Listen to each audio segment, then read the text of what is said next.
And now it's time for our weekly energy update with Dan McTeague, president of Canadians for Affordable Energy. All yours, Dan.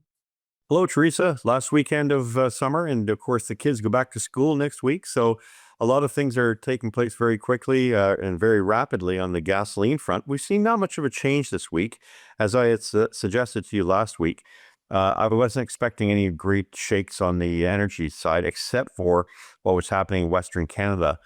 Now, if you were in northwestern Ontario, Manitoba, Saskatchewan, Alberta, and almost all of BC, with the exception of Vancouver and Vancouver Island, you notice that prices jumped 10, 15 cents a liter in some cases, 10 cents because of what happened to the largest refinery in the United States Midwest, in a place called Whiting, or some people call Whiting, Indiana, where BP's 440,000 barrel a day plant uh, suffered a bit of a setback as a result of a storm that knocked out power. So that took a little while for that thing to get back up and running. And I mentioned 10 to 15 cents a liter because what often happens in Western Canada, and I mean, most people don't realize this, is that gas stations make very little money selling fuel. They usually have a retail margin of 7, 8 cents a liter. That covers things like, when you present a credit card, well, that credit card is 1 or 2%. That has to be paid for by the gas station attendant, the owner, whatever. When you have a loyalty card, you get so many points by using on so many liters of gasoline or so much per liter. That doesn't come from the card issuer. It doesn't come from the grocery store or whoever the rewards are earned for. It actually comes from the bottom line of the gas station. So, I often find it's interesting in places like Winnipeg, Saskatoon, Regina, Alberta, with Calgary, Edmonton, and places in between, where I often see gasoline being sold just a couple pennies above what it actually costs them to replace it. So that may sound cool, but then people get really upset when the gas stations not only see a big, huge increase in spike as they saw in wholesale of 10 cents a liter, they add another 5 to 10 cents to recoup some of the losses. And it makes the bad situation that much worse. And it makes, it puts egg on their face. If it's costing you 7 cents a liter to run your gas station, then by all means charge it. And to let the public and folks like myself know and let people know why the price is what it is. We can always make the argument about external factors and, of course, weak Canadian dollar and taxation, which is federal, provincial responsibility, in some cases even municipal, in the case of Montreal and Vancouver. But, the gas stations do themselves no good by saying gas prices are allowed to go up 20 cents a liter, when in fact the increase is about 10 cents a liter. But because they've been discounting their retail margins for such a long time, it makes a bad situation worse. Now, to be sure, a lot of gas stations make their money selling, as I mentioned before, water, beef jerky, whatever in their stores, or coffee. They also make money on premium and on diesel gasoline. So for that reason, they can sometimes offset that loss. But, we see the Wild West often. I call it gas bar shenanigans, where just across the country, in most major cities, they'll start with a number in the morning, say $1.37 for a liter of gasoline. By the evening, it's down to 129. This kind of yo-yo movement really makes it very clear to me and to everyone else. If you want to save money, stop buying gasoline during the day. Wait until 6 p.m.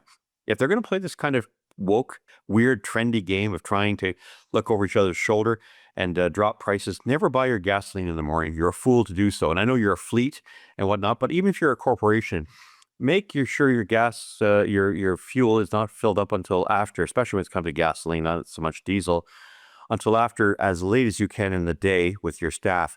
Don't let them just because they got the credit card and let the good times roll. You'll save a lot of money. And I'm talking 8 cents a liter. If you're filling up twice a week, 60, 70 liters, that could be $500 or $600 difference per vehicle per year. So make no mistake, I'm giving advice to people, not just in terms of heads up of where gas prices are going, but also how to better behave when it comes to buying. If gas stations are going to drop their retail margins in the afternoon, then wait until the afternoon to buy them. You'll save a lot of money, and it's worth a lot more than any tax cut the federal, provincial government's proposing for you.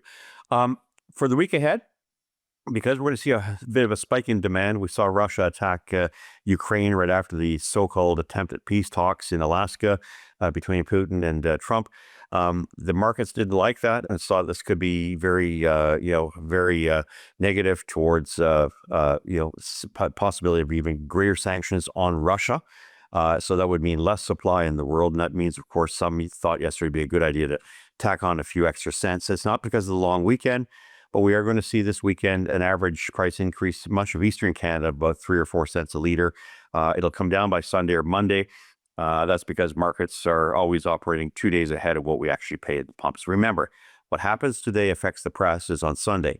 What happens on a Monday affects the prices on Wednesday. So you get the idea. It's always 2 days ahead, which is why I've been giving you folks the predictions for very accurately for the past 30 years. And I hope that many people have been able to save over the years doing that. But if it's coming to this weekend, I think you want to wait until Monday or Tuesday to fill up. Better yet, if you're heading out to, last weekend to the cottage or whatever the case may be, you may want to go to cottage country where gas prices are often a lot cheaper, mostly because the cost of running those and operating those gas stations are a lot less than they are in the big smoke in big cities where high taxes and availability and services are a lot more expensive. So bottom line, this is a weekend where we could see prices go up. We'll definitely see them go up in places like Ontario and Quebec for Saturday. They'll come down on Sunday a little bit. For Western Canada, you're going to continue to see most prices drop from where they were a couple of weeks ago, maybe another 2 or 3 cents a liter, certainly by Saturday or Sunday. And of course, in your Vancouver, it's dropping a penny almost every single day after we saw the spike a couple of weeks ago. That's likely to hold off until 2 weeks from now. And in 2 weeks, the big thing happens. We see the switch over from summer to winter gasoline. It's less expensive for the summer blend, for the winter blend gasoline. They put things like butane gasoline, take out alkylates. And that's a process by which they have to put more stabilizer in gasoline at hotter, warmer temperatures so they don't evaporate and create problems for the engine. So that's going to be a net decrease of about 6 cents a liter. I know it's still 2 weeks away, but get ready for it. We're going to start to see prices drop. And thankfully this year, we've seen no activity in the U.S. Gulf Coast, none to speak of, no major hurricanes. I guess that's bad news for the climate bedwetters out there who always use hurricanes as a sort of idea towards saying that we have to do more to basically suffocate ourselves and stop exhaling. Of course, I'm joking.